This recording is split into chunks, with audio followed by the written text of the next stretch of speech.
आवाज विश्वासको आवाज विश्वासको यो रेडियो साथी 98.6 मेगाहर्ज। यो हो रेडियो साथी 98.6 मेगाहर्ज, आवाज विश्वासको।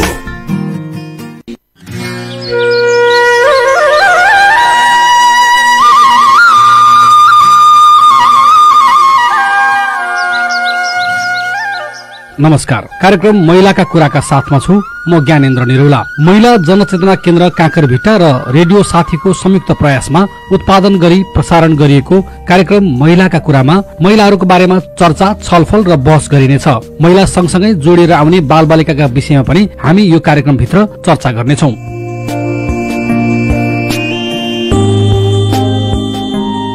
यति बेला विश्व नै कोरोना भाइरसको चपेटामा परेको छ।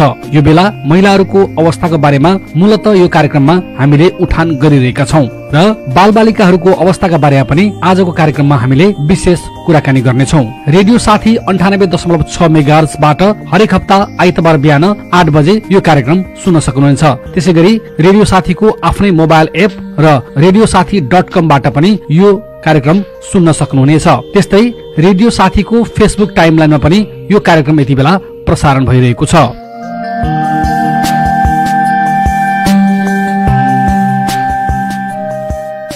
आजको कार्यक्रममा हामी महिला जनचेतना केन्द्र काँकरभिट्टाकी संस्थापक अध्यक्ष तथा हाल कार्यकारी निर्देशक राधा प्रधान कार्की र शिविर नेपालकी कार्यकारी निर्देशक सुम्निमा तुलाधरसँगको कुराकानी प्रस्तुत गर्दैछौं।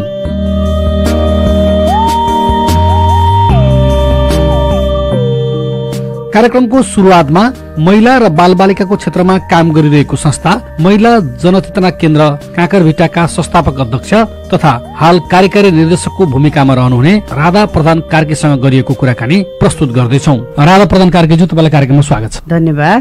सबभन्दा पहिला यो बालबालिका, खास गरी कम उमेरको विवाह, बाल विवाहका विरुद्धमा अभियान नै चलाएर तपाईहरु संस्थागत रूपमा हिँड्नु भएको छ। यो अभियान अन्तर्गत के काम गर्दै हुनुहुन्छ? यो प्रोजेक्ट चाहिँ, यसको नाम बाल विवाह तथा कम उमेरमा हुने विवाह न्यूनीकरण सम्बन्धी भनेर भन्छौँ हामीले, परियोजना है। अनि यसको मूलभूत उद्देश्य भनेको चाहिँ समग्रमा दक्षिण एसियामा हेर्दाखेरि प्रत्येक 4 मध्ये 1 बच्चीहरूले चाहिँ बाल विवाहको शिकार भएको छ। 4 मध्ये 1। र अनि यो बाल विवाहको कारणले गर्दाखेरि पनि महिला हिंसा बढेको, महिला हिंसा भएको, एक प्रकारको महिला हिंसा भन्न हामी सक्छौं। र यसको भय अवस्था चाहिँ कस्तो छ भने, यसलाई रोकथाम गर्ने होइन, यसलाई रोकथाम गर्न सकिएन भने विश्वमा नै यसको एउटा नकारात्मक प्रभाव पर्छ, जसले गर्दाखेरि म बालिका हो कि होइन, बालिकाको जुन एउटा परिभाषा छ त्यो नै हराउने त्यस्तो भय अवस्था भएको हुनाले यसलाई चाहिँ दक्षिण एसियामै मात्रै नभएर विश्वमा नै, चाहे त्यो विकसित मुलुक होस् चाहे हामी जस्तो अविकसित मुलुक होस् होइन, त्यहाँनिर चाहिँ यसले चाहिँ एउटा प्रभाव पारेको छ। जस्तो यो तपाईहरु त अभियान परियोजना लिएर हिँड्नु भएको छ, यो त तथ्याङ्क भयो 4 मा 1 चाहिँ बाल विवाह भइरहेछ हाम्रो दक्षिण एसियामा, र यसले चाहिँ कहीँ न कहीँ महिला हिंसालाई प्रोत्साहित दिइरहेछ, त्यसले चाहिँ सहयोग गरिरहेछ भन्ने हो। यो काम न्यूनीकरण गर्न, खास गरी महिला हिंसा हुन नदिन, बाल विवाहको, बालबालिकाको चाँडै विवाह हुन नदिन, बाल विवाह हुन नदिन, यो कामको लागि, रोकथामको लागि तपाईहरुले के कस्ता काम गर्नुहुन्छ? हो, सर्वप्रथम त दिगो लक्ष्य विकास, एसडीजी, सस्टेनेबल डेभलपमेन्ट गोल, त्यसको निर्देशन अनुसार चाहिँ सबै देशहरू चलेको हुन्छन्। त्यसमा चाहिँ एउटा एसडीजी को महिलाको सेक्टरमा आउँदाखेरि बाल विवाहलाई पनि न्यूनीकरण गर्नुपर्छ अब भनेर भनिसकिएपछि जति पनि युएन को राष्ट्रिय देशहरू छन्, राष्ट्रहरू छन्, उनीहरूले यो कुरालाई अब यो कुरालाई चाहिँ मेरो देशमा लागू गर्छु भन्ने हिसाबले नेपालले पनि हामी अब बाल विवाहको चाहिँ अन्त्य गर्नेछौँ भनेर चाहिँ उहाँहरू पनि कमिटेड भएर आउनु भएको र बाल विवाह भनेको हिजो हामीले सानो उमेरमा एउटा सानो बच्चीको विवाह गरिदिनलाई बाल विवाह भनेर हामी बुझ्थ्यौं भने अहिलेको नेपालको कानुनी भाषाले के भनेको छ भने 20 वर्षभन्दा कम उमेरमा विवाह गर्ने चाहिँ सबै बाल विवाहमा पर्छन् हैन। उदाहरणको लागि भारतमा इन्डियामा चाहिँ विवाहको उमेर कानूनले दिएको 18 वर्ष छ भने हाम्रो नेपालमा चाहिँ 20 वर्ष छ र हामी बाल विवाह चाहिँ 20 वर्ष नपुगेको जति पनि विवाहहरू छ तिनी सबैलाई चाहिँ बाल विवाह भनेर भन्छौं र यो कुरा चाहिँ जनमानसमा यसको उमेर हिजो 18 वर्ष भनिएको थियो अहिले पनि समुदायमा चाहिँ 18 वर्ष नै भनेर पनि लिएको कुराहरू यो अभियान लिएर जाँदाखेरि हामीले बुझ्यौं तसर्थ हामी 18 को छाप हो अझै पनि। अनि त्यसले गर्दा हामीले के गर्यौं भने सुरुवात कसरी गर्ने कार्यक्रमको भन्दाखेरि सर्वप्रथम हामीले चाहिँ झापा जिल्लामा 2 वटा गाउँपालिकालाई छान्यौं। त्यो चाहिँ कसरी छान्यौं भन्दाखेरि त्यो ठाउँमा चाहिँ बाल विवाहहरू हुने सम्भावना बढी भएको जोखिम गाउँपालिकाहरू भनौं हुनु त शहर पनि जोखिम कम जोखिमको चाहिँ होइन भनौं भने हाम्रो मेचीनगर पनि एकदमै त्यसको चाहिँ एउटा चरमचुली भएको छ बाल विवाहको तर पनि फेरि यहाँनिर त अब अरू कुराहरूले पनि यसलाई छेकबार गरेको छ भने गाउँतिर चाहिँ जानुपर्छ भन्ने हाम्रो एउटा संस्थाले चाहिँ एउटा निधो गरेको हुनाले हामी 12 दर्शी गाउँपालिका र कजनकवल गाउँपालिका त्यहाँनिर गयौं र दुईटै गाउँपालिकाको 2-2 वटा वाडामा चाहिँ हामीले काम गरेका छौं र यो कार्यक्रम हामीले पहिले लिएर जाँदाखेरि के गर्यौं भने त्यस गाउँपालिकाको अध्यक्ष लगायतका समितिलाई चाहिँ हामीले हाम्रो परियोजना सम्बन्धी सम्पूर्ण जानकारी दियौं। हामी कसरी काम गर्ने हाम्रो एउटा उद्देश्य के हो हामीले यो काम कति वर्षसम्म गर्ने छौं हैन र यसको हामीले चाहिँ बजेट पनि उहाँहरूलाई हामीसँग यति बजेट छ हैन हामी यसरी काम गर्छौं र एउटा चाहिँ मोबिलाइजर भनौं हैन एउटा अभियन्ता सहजकर्ताको रूपमा चाहिँ हामीले उहाँहरूलाई नै अनुरोध गरेर एउटा महिला हुनु पर्यो त्यहाँको स्थानीय भाषा बोल्न सक्ने हैन त्यस्तो खालके चाहिँ हामीलाई तपाईहरुले नै एउटा रेकमेन्ड गरेर दिनुभयो भने हुन्छ भनेर भन्दाखेरि उहाँहरूले त्यो पनि दिनुभयो। सानो उहाँहरूलाई हामीले सहयोग एउटा के भन्छ इन्सेन्टिभ दिएको छौं यसो मोबाइल रिचार्ज गर्नु सम्म सक्ने भनेर। त्यो मोबिलाइजरको अथवा त्यो सहजकर्ताको अथवा जसले काम गर्नुहुन्छ त्यहाँ बसेर उहाँले के गर्नुपर्ने काम चाहिँ के हो उहाँले चाहिँ के गर्नुपर्ने हुन्छ भने जस्तो हामीले दुईटै गाउँपालिकामा 11 वटा महिला समूह गठन गरेको छौं हैन अनि त्यो 11 वटा महिला समूहले चाहिँ प्रत्येक महिना बैठक बस्नुपर्ने हुन्छ। बैठक बस्दाखेरि उहाँहरूले चाहिँ हामीले उहाँहरूलाई के भनेको छौं भने तपाईहरुको समुदायमा के को समस्या छ बाल विवाह हाम्रो एउटा केन्द्रबिन्दु हो हाम्रो उसको परियोजनाको तर बाल विवाहको कारणहरू त धेरै छन् नि त महिला हिंसा बालिका हिंसाले गर्दाखेरि पनि चाहिँ बाल विवाह भएको तथ्याङ्कहरू त हामीसँग पूर्ण रूपमा छ धेरै हामी त्यसको उयोहरू देखेका छौं। त्यसले गर्दाखेरि महिला हिंसा घरेलु हिंसाको कुरादेखि तपाईहरु जोड्दै आएर चाहिँ अनि चाहिँ बाल विवाह को कुराहरू तपाईले ल्याउनु पर्छ र त्यहाँनिर हाम्रो जो चाहिँ मोबिलाइजरहरू हुनुहुन्छ उहाँहरूलाई चाहिँ हामीले तालिमहरू दिएका छौं यो इस्युमा हामी कसरी बोल्ने हामीले कसरी जानकारी गराउने भन्ने विषयमा चाहिँ उहाँहरूलाई तालिम दिएको छौं र बैठकमा चाहिँ हामीले कुनै समूह 11 वटा समूहमा हामीले 3 वटा मेजर पोस्ट भनेर राखेका छौं संयोजक सहसंयोजक र चाहिँ एकजना चाहिँ सचिव भनेर।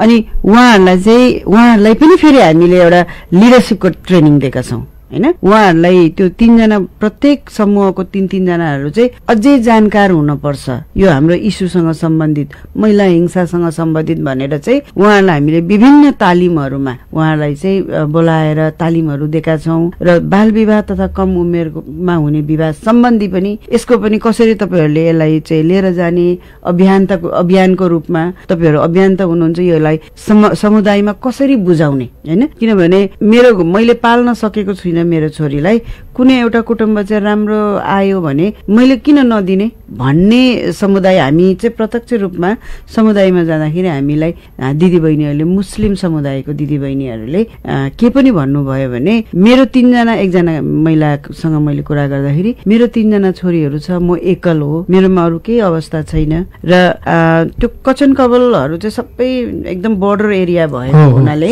हजुर एकदम अनि त्यहाँको विवाह चाहिँ बढी जस्तो इन्डियामा हुने हजुर है। त्यसले गर्दाखेरि इन्डियाको मान्छेहरू नै विवाह उहाँहरू त्यसरी हुने। अनि तिनी आमाले चाहिँ के भन्नुभयो भने मैले मेरो आर्थिक अवस्था पनि छैन र मेरो बच्चीलाई मैले सानै उमेरमा बिहा गरिदिए भने मेरो समुदायमा मैले त्यत्रो दाइजो दिनु पर्दैन हैन। तपाईले भनिराख्नु भएको छ 20 वर्ष भनेर, नेपाल कानूनमा 20 वर्ष भन्दै हुनुहुन्छ। 20 वर्ष पछाडि चाहिँ मैले त दाइजो धेरै दिनुपर्छ कि तपाईहरुले जिम्मा लिदिनुहोस् दाइजोको कुरा। अहिले त हाम्रो गाउँ अध्यक्ष पनि गाउँपालिका अध्यक्ष पनि अन्जर आलम हुनुहुन्छ कि भनिदिनुहोस् उहाँलाई हाम्रो एउटै समुदायको मान्छे हो भनेर। उहाँको आफ्नो तर्क आफ्नो दुःख हो नि त यो। त्यो खालको सोच पनि छ, त्यो खालको सोच पनि छ र सोच मात्रै होइन उहाँले भोगी आएको कुराहरू उहाँले गर्दै ल्याउनु हो। समुदायमा उहाँहरूको समुदायमा चाहिँ त्यो उमेरमा बिहा गर्दा चाहिँ दाइजोको कारणले गर्दाखेरि पनि दाइजो कम दिनुपर्ने भन्ने पनि एउटा कुराहरू आए हैन। र त्यसै गरेर चाहिँ हामीले सन्थाल समुदाय छ हाम्रो त्यो 11वटा ग्रुपमा भने मुस्लिम, त्यस पछाडि गणेश जाति, गणगोर जाति अनि ताजपुरियाहरू यो सबै समुदाय मिश्रित भएको पनि छ अनि राजवंशी पनि छन्। अनि यस्तो महिला ग्रुपमा चाहिँ हामीले काम गरेका छौं र उहाँहरूलाई त्यो बैठकमा अघि हामी बैठकमा थियौं त्यो बैठकमा चाहिँ तपाईहरुको समुदायमा अब यो विषय कसरी अगाडि लाने, तपाईको छिमेकीलाई तपाईले भन्दा प्रभावकारी हुन्छ। तपाईको छिमेकीको समस्या तपाईले बुझ्नु भएको हुन्छ। त्यहाँ बाल विवाह हुन आटेको छ कि छैन भनेर पहिले तपाईलाई थाहा हुन्छ प्रशासनले भन्दा पनि। तसर्थ तपाईहरुले चाहिँ त्यो कुरालाई पनि ध्यान दिनुपर्छ है। अनि हामीले चाहिँ के गर्यौं भने अब बैठकमा प्रत्येक महिना बस्ने अनि उहाँहरूको अब गाउँमा दिदीबहिनीहरू धेरै काम गर्नुपर्ने हुन्छ। उहाँहरूको समयलाई मिलाएर चाहिँ त्यत्रो ठूलो भेगमा नपारेर हामीले प्रत्येक घर नै एउटा टोलको प्रत्येक घर 30 जनाको दयाना हुनुहुन्छ। अनि 30 जनालाई उहाँहरूलाई धेरै टाढो पनि जानु परेन, लुगा फेरेर पनि जानु परेन। त्यही लुगामा त्यही समयमा उहाँहरू गएर चाहिँ बुझ्ने एउटा परिपाटी हो के यो चाहिँ विषयवस्तु के हो छलफल गर्ने हो। त्यो मिटिङ भन्दाखेरि हामी जस्तो एकदम टाइम लिएर कुनै हलमा जाने होइन, त्यहीँनिर बस्ने हजुर त्यसो गरेर चाहिँ हामीले गरेको छौं भने त्यहाँका किशोरीहरूलाई हामीले तालिमहरू पनि दिएका छौं र उहाँहरूलाई हामीले तालिम मार्फत उहाँहरूले पनि नबुझेको कुराहरू हामीसँग सोध्नुहुन्छ यो के हो। अनि अब यो लागू भइसकेपछि उहाँहरू सचेत पनि हुँदो रहेछ के। जस्तो अर्को कुरा अहिले जे हामी भोगिरहेछौँ अहिले त कोभिडको चाहिँ एकदम ठुलो महामारी पनि छ यो कोरोना भाइरसको। यो कोरोना भाइरस फेरि तपाईले जहाँ जुन गाउँपालिका भन्नु एउटा दुईटा मध्ये एउटा 12 गाउँपालिकाको 3 नम्बर वार्डमा त देखा नै परिसकेको, 4 नम्बर वार्डमा देखा नै परिसकेको छ। यस्तो अवस्थामा चाहिँ यो परियोजनामा जुन काम गर्नुहुन्छ तपाईहरु, यो परियोजनालाई चाहिँ अथवा त्यहाँ काम गर्ने त्यो जो तपाईहरुको समूहको मान्छेलाई चाहिँ कतिको असर पारेको छ होला? हजुर हामीले यो जतिखेर 12 गाउँपालिकामा पनि भयो भनेर सुन्दाखेरि मैले फोन गरेको थिएँ। हजुर अनि फोन गर्दाखेरि चाहिँ 4 नम्बर हजुर 4 नम्बर चाहिँ हाम्रो वर्किङ एरिया होइन रहेछ। हजुर तर 4 नम्बर वर्किङ एरिया चाहिँ वार्ड चाहिँ हो, तर जहाँनिर संक्रमित थियो त्यहाँनिर चाहिँ हाम्रो होइन रहेछ। जहाँ महिला समूह बनाएको छौं हजुर त्यो चाहिँ होइन रहेछ। तर त्यहाँको हाम्रो वार्ड अध्यक्षज्यू उहाँ एकदमै सहयोगी हुनुहुन्छ अनि उहाँसँग पनि मैले सम्पर्क गर्ने प्रयास गरेको थिएँ, तर फोन अलिकति व्यस्त भयो। उहाँले पनि चाहिँ हामीलाई धेरै सहयोग गरिदिनु भएको छ। हामीलाई उहाँले के भन्नुभएको थियो भने तपाईले चाहिँ हाम्रो मुस्लिम समुदायमा आएर यो विषयहरू गरिदिँदा पहिले त हामी तपाईहरुलाई धन्यवाद दिन चाहन्छौं हैन।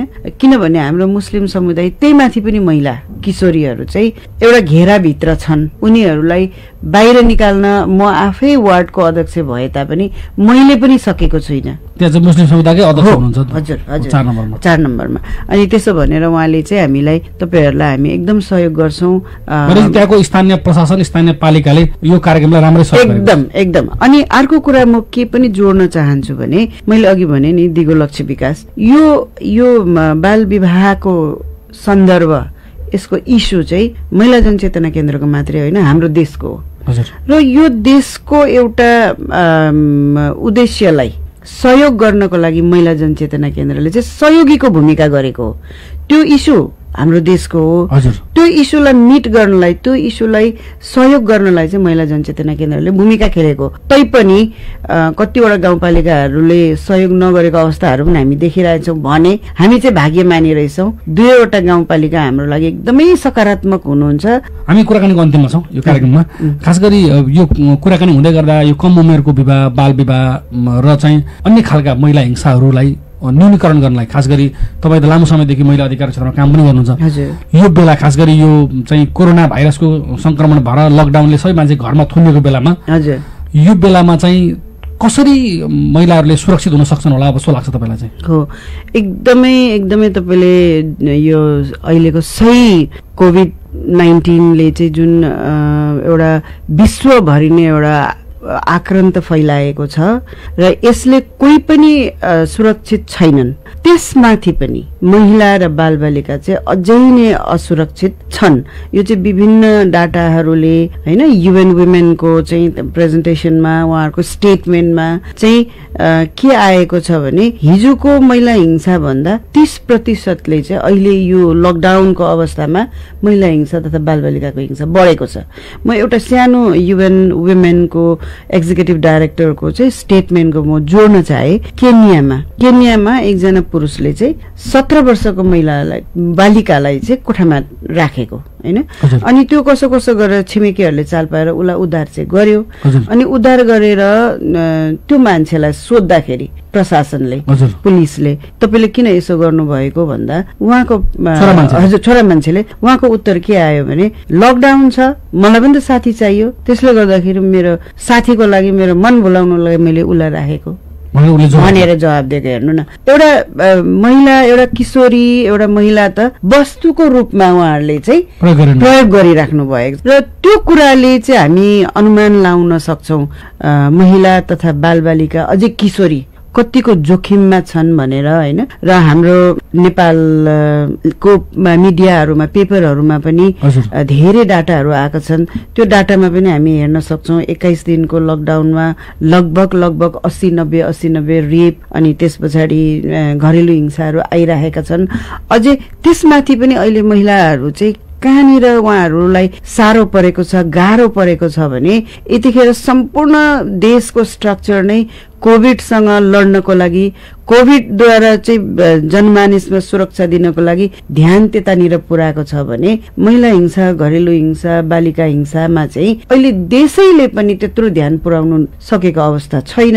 तर यो महिला हिंसा, बालिका हिंसाहरू चाहिँ यति भय रूपमा, यति डरलाग्दो रूपमा चाहिँ अगाडि आइरहेको छ र त्यसको लागि अनि एउटा कारण चाहिँ उहाँहरू अझै भिक्टिम हुनु परेको के हो भने हिजोको दिन श्रीमान श्रीमतीको बीचमा मिसअन्डरस्ट्यान्डिङ, नराम्रो अलिकति बुझी बुझाइ छैन भने पनि उहाँहरूको मेलमिलाप नहुँदा पनि काममा जानुपर्ने हैन, त्यो कुराले गर्दाखेरि पनि महिलाहरू चाहिँ सुरक्षित थियो भने, व्यस्त हुन्थ्यो भने अहिले लकडाउनले त उहाँहरू त 24 घण्टा नचाहेर पनि सँगै बस्नुपर्ने अवस्था हैन।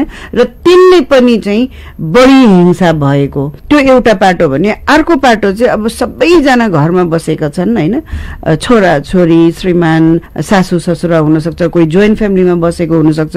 त्यहाँ चाहिँ महिलाहरूलाई के हिंसा भएको छ भने वर्कलोड बढी भएको छ, काम हजुर घरैसी काम। मान्छेले के हुन्छ त भन्ने एउटा जुन एउटा एकदमै कमजोर रूपले त्यसलाई मूल्याङ्कनै नगरिकन बोल्ने जुन हाम्रो एउटा पितृसत्ता हावी भएको एउटा सोच छ, समाज छ, एउटा समाजको स्ट्रक्चर छ, त्यसमा चाहिँ यो कुरालाई घरैसी कामको बोझ एउटा महिलालाई, एउटा आमालाई कति हुन्छ भनेर उहाँहरूले चाहिँ साँच्चै सिरियसली भएर सोच्नु नै भएको छैन। तर अहिले कोभिडको एउटा त्रास, घरको एउटा लोड, बालबालिकासँगै हुने, यो सबैले गर्दाखेरि चाहिँ महिलाहरूलाई एकदमै घरेलु हिंसा नभए पनि यो लोडले गर्दाखेरि पनि उहाँहरू चाहिँ यतिखेर उहाँहरूको मेन्टल स्ट्याटस चाहिँ एकदमै विक्षिप्त अवस्थामा छ। र आज मात्रै हामीले एउटा न्युज पढ्न पायौं जहाँनिर चाहिँ 492 जना ले चाहिँ सुसाइड गरेको छ, आत्महत्या गरेको छ।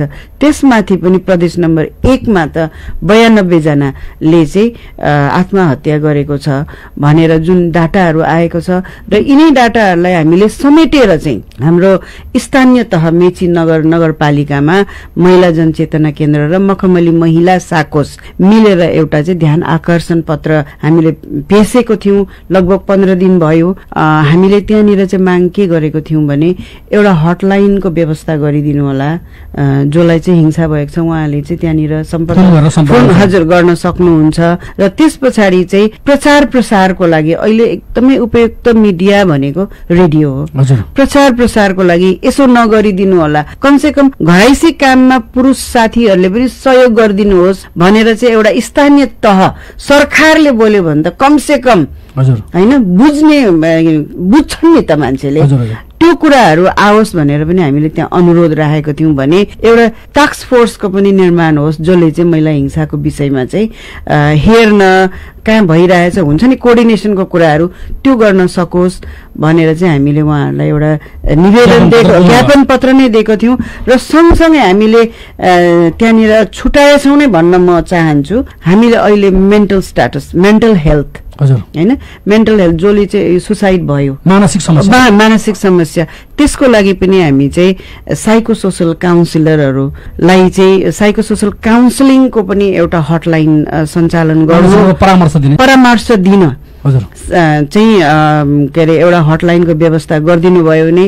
महिला जनचेतना केन्द्रबाट म आफै स्वयं राधा प्रधानले 6 महिनाको साइको सोशल काउन्सिलिङ म ट्रेनर पनि हो र मसँग त्यसको एउटा साथीहरू पनि हुनुहुन्छ हैन, त्यसको परामर्श गर्न सक्ने हजुर त्यसलाई कसरी अगाडि बढाउने भन्ने पनि मसँग चाहिँ त्यो नेटवर्कहरू भएको हुनाले यदि नगरपालिकाले हाम्रो सुनवाईहरू सुनिदिनु भयो भने मैले मेरो तर्फबाट महिला जनचेतना केन्द्रको तर्फबाट के सहयोग गर्नुपर्ने हुन्छ म त्यो सहयोग गर्नु तत्पर छु भनेर रेडियो साथीको माध्यमबाट हाम्रो नगरका हाम्रो सरकारहरूलाई पनि मैले विनम्र अनुरोध गरे।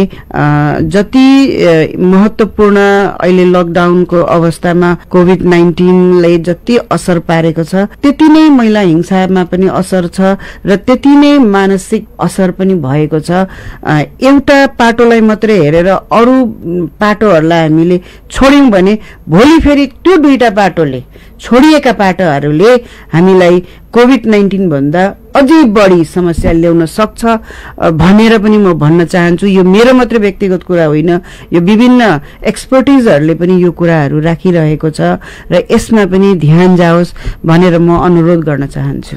हस् त, कुराकानी गर्दिनु समय दिनु त्यसको लागि तपाईलाई धेरै धेरै धन्यवाद। धन्यवाद ज्ञानेन्द्रजी, तपाईले हामीलाई पनि हाम्रो समस्याहरू हामीले राख्दाखेरि हामीलाई सदैव तपाईले सहयोग गरिराख्नु भएको छ र यो सहयोग निरन्तर हामी पाउनेछौँ भन्ने आश पनि लिएको छु। र म अन्तिममा सबै समुदायका व्यक्तित्वहरूलाई महिला पुरुष सबैलाई के भन्न चाहन्छु भने यो लकडाउनको अवस्थामा महिला विशेष गरी समस्या मानसिक असर त पुरुषमा पनि हुन्छ, त्यो नहुने कुरा होइन, तर त्यो सँगसँगै महिलालाई किशोरीहरूलाई बालबालिकाहरूलाई चाहिँ अलिक बढी भएको हुनाले तपाईहरु सबैजनाले आफ्नो घरको हिजो जे जस्तो अवस्था भए पनि अहिले चाहिँ एउटा राम्रो वातावरण चाहिँ निर्माण गर्ने प्रयास गरिदिनु होला र सबैजनाले मिची हात धुइदिनु होला, बाहिर हिँड्दा मास्कको प्रयोग गरिदिनु होला र हाम्रो स्थानीय सरकारले दिएको निर्देशन पालना गरिदिनु होला र सबैजना सुरक्षित बसिदिनु होला। त्यही कुरा म राख्दै धन्यवाद दिन चाहन्छु। हस्, धन्यवाद। तपाईले भर्खरै सुन्नुभयो महिला जनचेतना केन्द्र काँकरभिट्टाकी कार्यकारी निर्देशक राधा प्रधान कार्कीसँगको कुराकानी। यति बेला तपाई सुन्दै हुनुहुन्छ रेडियो साथी 98.6 मेगाहर्ज र कार्यक्रम महिलाका कुरा। कोरोना भाइरस कोभिड-19 का कारण सबै मानिस घरभित्रै बस्नु परेको पनि करिब 50 दिन भइसक्यो। विद्यालय समेत पूर्ण रूपमा बन्द भएको अवस्थामा विद्यालय जाने बालबालिकाहरूको अवस्थाको बारेमा आज हामी विशेष चर्चा गर्दैछौँ। त्यसैगरी नेपालमा हुने कम उमेरको विवाहका बारेमा पनि आज हामी कुराकानी गर्दैछौँ। यी र यस्ता विषय विषयमा कुराकानी गर्नका लागि आज हामीले लामो समयदेखि बालबालिकाको क्षेत्रमा काम गर्ने नेपालमा नै अग्रणी संस्थाको रूपमा चिनिने सिबिन नेपालका कार्यकारी निर्देशक सुम्निमा तुलाधरसँग सम्पर्क गरेका छौं। अबको पालोमा सिबिनका कार्यकारी निर्देशक सुम्निमा तुलाधरसँग गरिएको यो कुराकानी प्रस्तुत गर्दैछौं। सुम्निमा तुलाधर म्याडम, तपाईँलाई कार्यक्रममा स्वागत छ। धेरै धेरै धन्यवाद। सबभन्दा पहिला त हामी यति बेला रेडियो साथीको नियमित कार्यक्रम महिलाका कार्यक्रममा कुराकानी गरिरहेका छौं। यो बेला खास गरी हाम्रो विषम परिस्थिति छ, विश्वमा नै फरक परिवेश छ। तपाईहरु पनि महिला बालबालिका, खास गरी विशेष गरी बालबालिकासँग काम गर्नुहुन्छ। यो बेलाको समय तपाईहरु संस्थागत रूपमा के कसरी काम गरिरहनु भएको छ? हजुर, तपाईले भन्नुभयो जस्तै यो समय निकै फरक किसिमको समय छ। हामीले जिन्दगीमा कहिले पनि नभएको समय अहिले हामी भोगिराखेका छौं र हामी जस्तो सिबिन जस्तो संस्था जो बालबालिका नजिक भएर काम गर्दछ र नेपाल सरकारसँग मिलेर हामी बाल हेल्पलाइन 10 9 चलाउँछौं। त्यही कारणले हामीले चाहिँ आराम गर्न पाएको छैनौं। हामी कुदिराखेका छौं।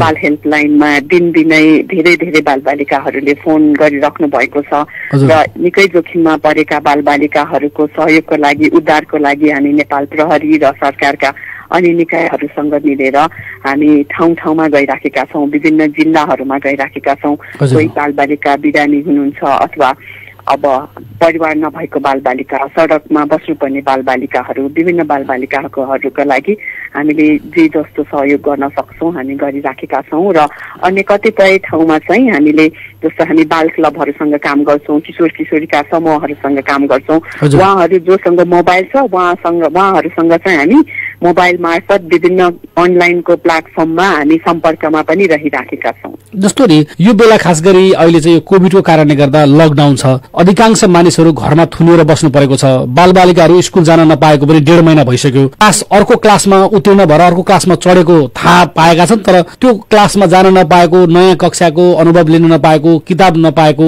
हातमा नयाँ किताब बोक्न नपाएको, यो बेला बालबालिकाहरूको मानसिकता कस्तो होला? तपाईहरु लामो समय त्यसको अनुभव छ तपाईहरुसँग बालबालिकाहरूको? हजुर, तपाईले ठीक भन्नुभयो। यो अवस्था बालबालिकाहरूको लागि अझ बढी उकुस मुकुसको समय हो जस्तो लाग्छ।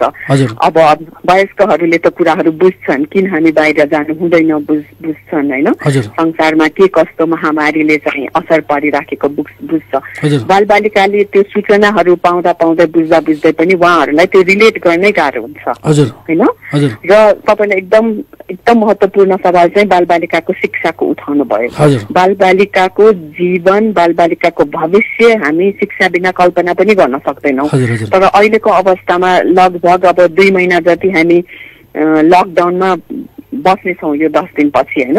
भनेपछि अब उहाँहरूलाई कस्तो पनि भइराखेको छ भने अब मैले पढ्न नपाएपछि के गर्ने हैन। बालबालिकाको जीवन त शिक्षामा, स्कुलमा नै धेरै समय बिताउने बालबालिकाहरू छन् र तपाईले भन्नुभयो जस्तै पास भएको भन्ने थाहा भयो र क्लास चढेको उहाँहरूले अनुभव गर्न पाउनु भएन र सिकाइबाट वञ्चित रहनु भयो। सबैभन्दा मुख्य कुरा चाहिँ त्यो किताबी ज्ञान भन्दाखेरि पनि स्कुलमा जाँदाखेरि साथी सङ्गीहरूसँगको उहाँहरूको सम्बन्ध, सम्पर्क, शिक्षकहरूबाट हुने सिकाइहरू र पाठहरूबाट लिने उहाँहरूले लिने शिक्षाहरू त्योबाट वञ्चित हुनुभएको छ।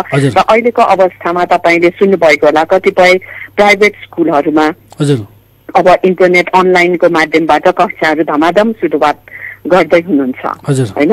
र त्यसमा पनि थुप्रै चुनौतीहरू त छन् नै। सबै ठाउँमा इन्टरनेट हुँदैन, इन्टरनेट कनेक्सन भएकै ठाउँमा यति धेरै चाहिँ कनेक्सन गाह्रो छ। हामीलाई अफिसको काम इन्टरनेटबाट बसेर गर्दा, मिटिङहरू विदेशकोहरूसँग मिटिङ गर्दा इन्टरनेट बीचमा काटिएर बत्ती निभेर अनेक हामीलाई त गाह्रो हुन्छ भने त्यो सबै फेरि पेरेन्ट्सहरूको लागि पनि त्यो बर्डन पनि हो हैन, जसले चाहिँ अफोर्ड गर्न सक्दैन। त्यो त एउटा कुरा छ। तर सबैभन्दा बढी बालबालिकाहरू जो सरकारी हैन विद्यालयहरूमा जानुहुन्छ उहाँहरूको लागि त यसमा पहुँच नै भएन, इन्टरनेटमा पहुँच छैन। मोबाइलमा इन्टरनेट भए पनि घरमा कम्प्युटर छैन, ल्यापटप छैन हजारौं लाखौं बालबालिकाको भने हामी फेरि शिक्षामा पनि अलरेडी भएको जुन हाम्रो चाहिँ डिस्प्यारिटी छ नि त्यो झन् त्यो खाडल जुन छ त्यो एकदमै खाडल झन् बढ्दै गएको छ र यसले चाहिँ बालबालिकाको मनोमस्तिष्कमा उहाँहरूको विकासमा चाहिँ हामीले फेरि पनि अन्याय गरेको ठहरिन्छ। म्याडम यो मैले कुरा गर्दै गर्दाखेरि चाहिँ यो खास गरी बालबालिका भन्ने बित्तिकै सिधा फेरि महिलासँग जोडिन्छ। उहाँहरूको आमासँग बढी बालबालिकाहरू रमाउने भएकोले गर्दा त्यो अवस्थाको बालबालिकाहरूको त्यो मानसिकताको अवस्था त्यो अप्ठ्यारोपनको अवस्थाले एउटा महिलाहरूमा चाहिँ कस्तो असर पर्छ त्यसले चाहिँ? हजुर, तपाईँले अघि भन्नुभयो बालबालिकाहरूमा यसै त मानसिक समस्या पनि धेरै अहिले आइराखेको छ अगाडि। बालबालिकाहरू डराउने अनि बालबालिकाहरू जो इन्टरनेट चलाउनुहुन्छ उहाँहरू चाहिँ इन्टरनेटमा चाहिँ धेरै समय बिताएर उहाँहरूको स्वास्थ्यमा असर परेको, त्यसपछि गेमहरूमा एडिक्सन भएको, एकदम अश्लील होइन त्यस्तो साइटहरू देखेर उहाँहरू तर्सेका, असर परेको, थुप्रै डराएको थुप्रै घटनाहरू त छन् नै। तपाईँले भन्नुभयो आमासँग बालबालिकाहरू नजिक हुन्छन् र पुरुषसँग खास गरेर बुवाहरूसँग पनि खास त्यति नै नजिक हुनु चाहिँ पर्दछ। तर हाम्रो सन्दर्भमा आमाले नै धेरै बालबालिकाको जिम्मा लिने घरमा चाहिँ छ र आमाहरूलाई पनि त मानसिक चाहिँ एकदमै स्ट्रेस परेको छ नि। उहाँहरूलाई पनि कामबाट टाढा बढ्नु परेको छ भने घर बसेर दिन रात काम गर्दाखेरि गाह्रो भएको छ। कतिपय ठाउँमा हामीले घरेलु हिंसाका घटनाहरू सुन्यौं होइन, न्युजमा पढ्यौं, घटनाहरू रेकर्ड भएका छन् र यो डोमेस्टिक भाइलेन्स जहाँ भइराखेको छ, घरेलु हिंसा भएका घरका बालबालिकाहरूको मनमस्तिष्कमा झन् ठुलो मनोसामाजिक चोट पनि पुगेको छ। एकजना महिला मात्रै पिटिनु भएन, त्यहाँनिर त्यो पिटाई, त्यो आमा बुवाको झगडाको कारणले उहाँहरूमा पैदा भएको मनोसामाजिक समस्या फेरि अर्कै छुट्टै किसिमको पनि छ। अनि त्यसपछि आमाहरूलाई पनि एकदम गाह्रो भइराखेको छ कि बालबालिकाहरूलाई कसरी सम्झाउने, डराएकोलाई कसरी शान्त पार्ने, उहाँहरूको चकचकेपन पहिलाको भन्दा फरक किसिमको भएको छ, त्यसलाई कसरी सम्हाल्ने, उहाँहरू इन्टरनेटमा एडिक्सन भएको छ, त्यो कसरी सम्हाल्ने। वास्तवमा यो मौका चाहिँ वास्तवमा हामीले हेर्दाखेरि सकारात्मक रूपमा हेर्दाखेरि त आमा बुवा घर हुनु भएको छ, हजुरआमा हजुर बुवा पनि हुनुहुन्छ होला कति घरहरूमा। यो बेला जस्तो राम्रो पारिवारिक सम्बन्ध कहिले चाहिँ नहुनु पर्ने हो होइन। सिकाइ बालबालिकाहरूको आउट अफ बुकको सिकाइ हुन्छ नि, किताबी शिक्षा भन्दा बाहिरको सिकाइ, यो जुन जीवनको शिक्षा हो त्यो पाउने यस्तो राम्रो अवसर छ र कतिपय परिवारहरूले त्यो अवसरलाई सुन्दर रूपमा प्रयोग गरिराख्नु भएको छ। तर यस्ता पनि परिवारहरू छन् जहाँनिर चाहिँ अब बिहान खाए भने राति के खाने भन्ने चाहिँ उहाँहरूलाई होइन गाह्रो समस्या पर्ने परिवारहरू हुनुहुन्छ भने ती परिवारहरूको लागि यो अवस्था झनै नाजुक भइराखेको छ। हजुर, जस्तो अर्को एउटा कुरा चाहिँ यो अहिले चाहिँ यो कोभिडका सूचनाहरू खास गरी यति संक्रमित भए, विश्वमा यति मान्छे मरे, यहाँ आज यति धेरै मरे, यति बढे, यति चाहिँ अप्ठ्यारो स्थितिमा छन् भनेर जुन खालको सूचनाहरू आउँछ नि, मृत्युको सूचना, संक्रमितहरूको सूचना, यसले बालबालिकाहरूमा कस्तो असर पार्छ? हो, यो सूचनाहरूले हामी वयस्कहरूलाई त तर्साउँछ भने बालबालिकालाई अझै बढी असर पारेको हुन्छ। उहाँहरूले जीवन बुझ्न बाँकी छ, मृत्यु बुझ्न बाँकी छ। साना साना बालबालिकाहरूले चाहिँ केही नबुझेको अवस्थामा के होला त्यो कोरोना भन्ने चाहिँ यस्तो भूत हो कि के हो भनेर बाल हेल्पलाइनमा पनि कतिपय फोनहरू चाहिँ यो कोरोना कहाँसम्म आइपुग्यो, हामीलाई कहिले खाना आउँछ होइन भनेर सोध्ने पनि गर्नुभएको छ। र जो बालबालिकाहरूले अलिकति बुझ्ने भएको छ, पढ्न सक्ने अथवा समाचारहरू सुन्ने पढ्ने अथवा बुवा आमाले निरन्तर रूपमा त्यसैको कुरा गर्ने होइन, त्यही समाचार सुन्ने, त्यसको बारेमा अनेकन हल्लाहरू फैलेको कुरा गर्दा बालबालिकाहरूमा एकदमै नकारात्मक असर परेको छ। र उहाँहरूले यो अवस्थालाई कसरी आफूलाई सम्हाल्ने अवस्थामा भनेर पनि उहाँहरू संयमित पनि हुनलाई गाह्रो भइराखेको छ। र कतिपय अवस्थामा जुन सामाजिक सञ्जालहरूमा अति नै निकृष्ट किसिममा नचाहिने हावादारी समाचारहरूको चाहिँ बिगबिगी छ, त्यसले पनि बालबालिकाहरूलाई एकदम त्रसित बनाएको छ। र उहाँहरूले भन्नुभएको छ कि हामी त एकदम अलमलमा परेका छौँ, हामीलाई त यो नचाहिने कुराले हामीलाई झन् बढी चाहिँ बोझ थपेको भनेर उहाँहरूले भन्नुभएको छ। जस्तो अब अहिलेसम्म हामीले अहिले समस्याहरू यहाँनिर समस्या छन्, यस्ता यस्ता समस्या भन्ने कुरा उठायौँ। अब तपाईँ लामो समयको अनुभव एउटा जिम्मेवार ठाउँमा बसेर काम गरिरहँदाखेरि चाहिँ यी यस्ता समस्याहरू बालबालिकामा पर्न सक्ने, महिलामा पर्न सक्ने यस्ता समस्याहरूलाई समाधान गर्न चाहिँ के उपाय गर्न सकिन्छ? हजुर, समस्या त आउँछन्, हामी समस्याबाट डराएर पछि भाग्नु हुँदैन भन्ने कुरा चाहिँ हामीले बालबालिकालाई सिकाउनु पर्दछ। र यो अवस्था नाजुक छ होइन, डर पनि छ मनमा, हामी सबैको लागि चुनौतीपूर्ण छ। तर यो चुनौती चाहिँ हामीले आफू संयम भएर, हामीले नियममा बसेर, हामीले सरसफाइमा ध्यान दिएर र हामीले अरू सबैले पनि दुःख भोगेको छ भन्ने कुरा बुझ्यौँ भने हामीलाई अगाडि बढ्न सजिलो हुन्छ। हामी मात्र दुःखमा परेका होइनौँ, संसारको 6 अरब मानिसहरूलाई यसले चाहिँ यो समस्याले गाँजेको छ भन्ने कुरा बिस्तारै उहाँहरूलाई पनि बताइदिनु पर्दछ। उहाँहरूलाई यदि मनोसामाजिक कुनै समस्या पर्यो भने हामीले यो कुरालाई दबाएर तर्साएर गाली गरेर मात्र समाधान हुँदैन। बालबालिकासँग चाहिँ एकदमै हेल्दी किसिमको स्वस्थ किसिमको संवाद अगाडि बढाउनु पर्दछ। उहाँहरूले छुकछुके गर्नु होला, अब बाहिर गएर खेल्न जान पाउनु भएको छैन, साथीसँग भेट्न पाएको छैन, दिनदिनै घरमा एउटै ठाउँमा बस्दाखेरि कति गाह्रो भएको होला र त्यो बुझेर हामीले यो संवादको माध्यमबाट भाइ बहिनीलाई सम्झाइ बुझाइ माया गरेर नै उहाँहरूलाई सपार्न सकिन्छ। त्यसपछि उहाँहरूमा मानसिक समस्या त्यस्तो केही देख्यो भने चाहिँ नेपालमा सिभिलले पहिलो बाल मनोरोगको चाहिँ विभाग हामीले कान्ति अस्पतालमा सञ्चालन गरिराखेका छौँ, त्यहाँ सम्पर्क गर्न सक्छौँ। त्यसपछि बालबालिकामाथि कुनै पनि हिंसा भयो भने, कुनै पनि दुर्व्यवहार भयो भने, कुनै पनि कुटपिट भयो, हेला दुर्व्यवहार भयो भने नेपाल बाल हेल्पलाइनको 1098मा फोन गर्न सक्नुहुन्छ, जुन नम्बरमा फोन गर्दाखेरि पैसा लाग्दैन।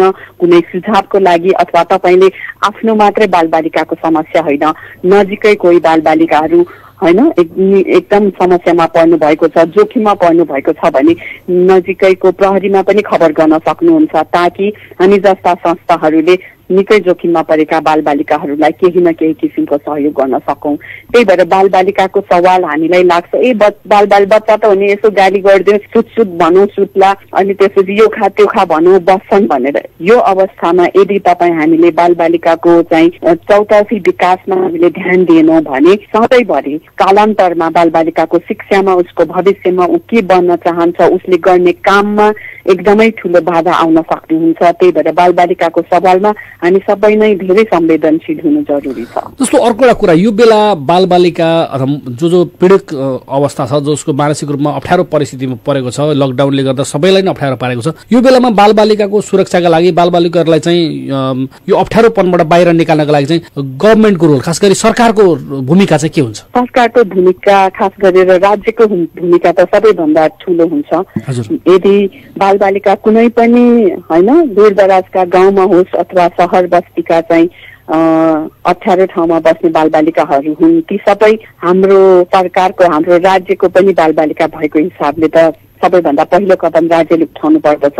अब जुन सरकारले स्थानीय निकायहरूलाई जिम्मा दिएको छ, राहत वितरण छ, त्यो राहत वितरणमा सबैभन्दा जोखिममा परेका परिवारहरूको पहुँच चाहिँ पुगिराखेको छ कि छैन भनेर सरकारले चाहिँ आफू पनि चनाखो हुनुपर्दछ र आफ्ना चाहिँ विभिन्न संयन्त्रहरूलाई प्रयोग गर्नुपर्दछ। र त्यो संयन्त्रहरूमा एउटा नागरिक समाज पनि पर्दछ र नागरिक समाजको सहयोग पनि सरकारले लिनुपर्दछ। किनभने कतिपय अवस्थामा यो गैर सरकारी संस्थाहरू, यो क्लब्सहरू होइन, युथ क्लब, चाइल्ड क्लब अनि मानव अधिकारवादी संस्थाहरू, महिला अधिकारवादी संस्थाहरू पनि गाउँको कुना कुनामा देशका विभिन्न क्षेत्रमा सक्रिय छन् भने उहाँहरू पनि अहिले घर बसेर काम गर्नुपर्ने बाध्यता छ। तर उहाँहरूलाई सरकारले सञ्चालन गरेर उहाँहरूलाई प्रयोजनमा ल्याएर कुना कुनामा जो दुःख पाउनु भएको छ, बालबालिकाहरूको केही समस्या छ कि बालबालिकाका परिवारले खान पाएका छन् कि छैनन्, राहत पुग्न सकेको छ कि छैन भनेर त्यो एउटा सूचना पनि अद्यावधि गर्न जरुरी छ भने उहाँहरूसम्म पुग्नको लागि विभिन्न संयन्त्र मध्ये मेरो विचारमा नागरिक समाजको संयन्त्रलाई पनि प्रयोग गर्नुपर्दछ। जस्तो अर्को एउटा कुरा चाहिँ खास गरी अब तपाईँहरू लामो समयदेखि यो बालबालिकाहरूको क्षेत्रमा काम गर्दाखेरि यो कोरोनादेखि बाहेक रहेर कुरा गर्दा यो हाम्रो देशमा चाहिँ खास गरी हाम्रो देशसहित दक्षिण एसिया केही देशहरूमा चाहिँ यो अझै पनि कम उमेरमा बालबालिकाहरूको विवाह भइरहेको छ। यो बाल विवाहहरूको चाहिँ अहिले पनि रोकिन सकेको छैन। धेरै अभियानहरू चले, सरकारले पनि स्ट्रिक्टली त्यसलाई चाहिँ कानुनै बनायो, तर पनि रोकिन सकेको छैन। अहिलेको अवस्थामा चाहिँ यो कुराहरू चाहिँ कहाँनिर पुगेको छ? रोकिने क्रम घट्दो छ कि यो अझै बढिरहेको छ, के छ अहिले चाहिँ? समग्रमा बाल विवाहको कुरा गर्दाखेरि चाहिँ पहिला हुने जस्तो गरेको चाहिँ एउटा सांस्कृतिक किसिमको अथवा पुरानो किसिमको बाल विवाह चाहिँ घट्दो क्रममा नै छ होइन।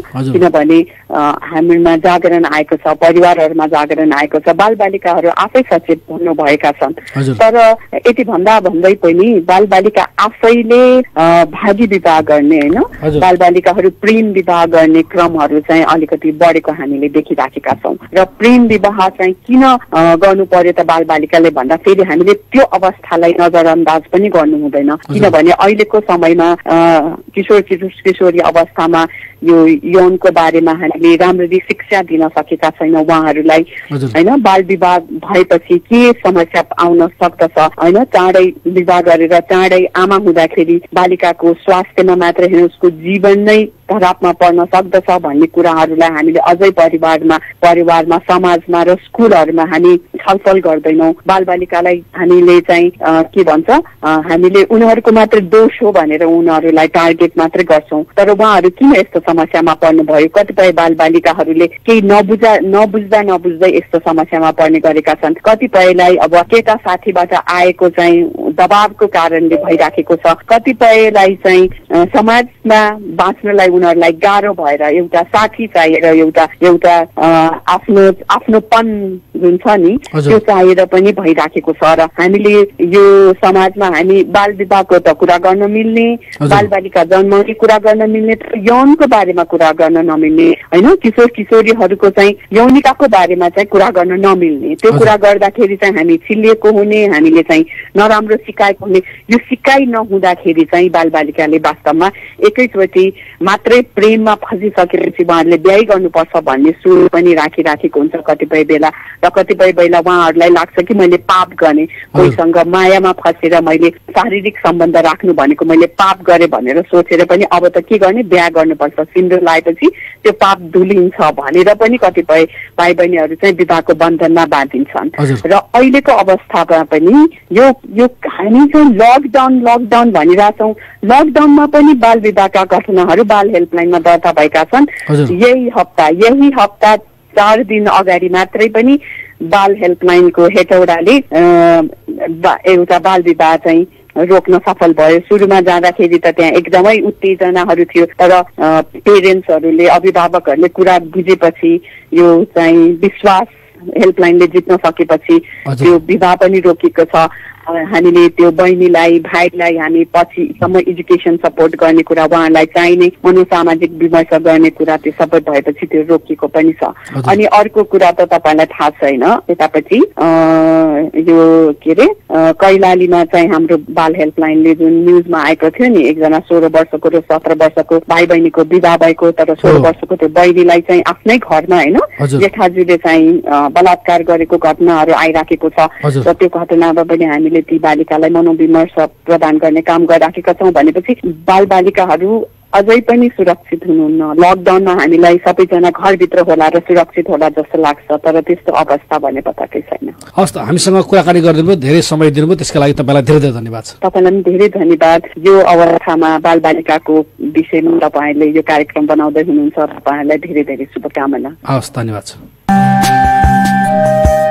सिबिन नेपालका कार्यकारी निर्देशक सुम्निमा तुलाधरसँगको यो कुराकानीसँगै कार्यक्रम महिलाका कुराको आजको समय समाप्त भइसकेको छ। अर्को हप्ता फेरि अन्य प्रसंग साथ कार्यक्रममा उपस्थित हुने नै छु।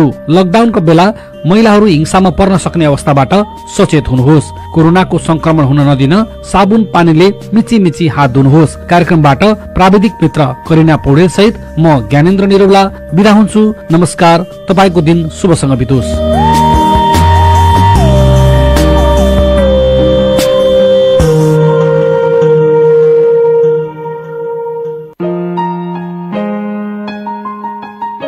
लकडाउनका बेला अब रेडियो साथीमा कविता वाचन कार्यक्रम साथीसँग कविता। लकडाउनमा घरमै बसी बसी अब कविता प्रतियोगितामा सहभागी बन्नुहोस्। हरेक दिन पुरस्कार जित्नुहोस्। कविता